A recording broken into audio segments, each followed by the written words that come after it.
नमस्कार, निर्मलाज रेसिपी मराठीमध्ये आपले खूप खूप स्वागत आहे। आज मी तुम्हाला चटपटीत पेरू मसाला कसा करायचा ते दाखवणार आहे। त्याकरता मी इथे 2 पेरू घेतले।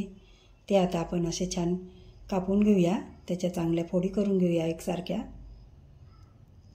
पाहू शकता व्हिडिओत दाखवल्याप्रमाणे आपणही फोडी करून घ्यायच्या आहे अशा।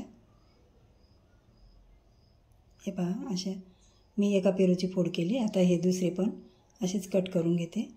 हे पहा, इथे दोन्ही पेरू आपले छान कापून झालेले आहे।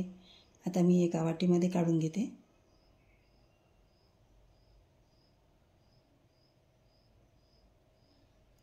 आता आपण त्यावर मीठ घालूया चवीनुसार।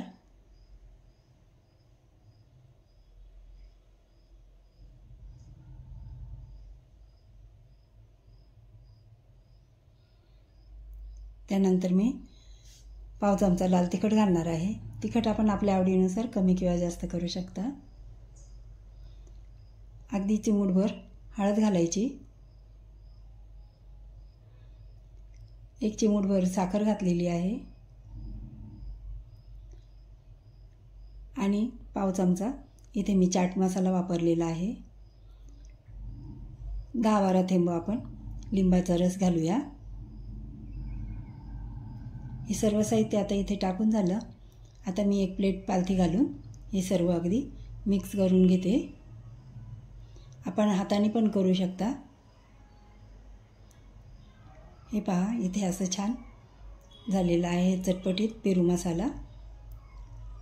आपण नक्की करून पहा।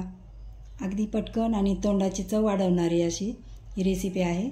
चला तर मग आपण लाईक करा, शेअर करा, सबस्क्राईब करा। भेटू नवीन रेसिपीमध्ये।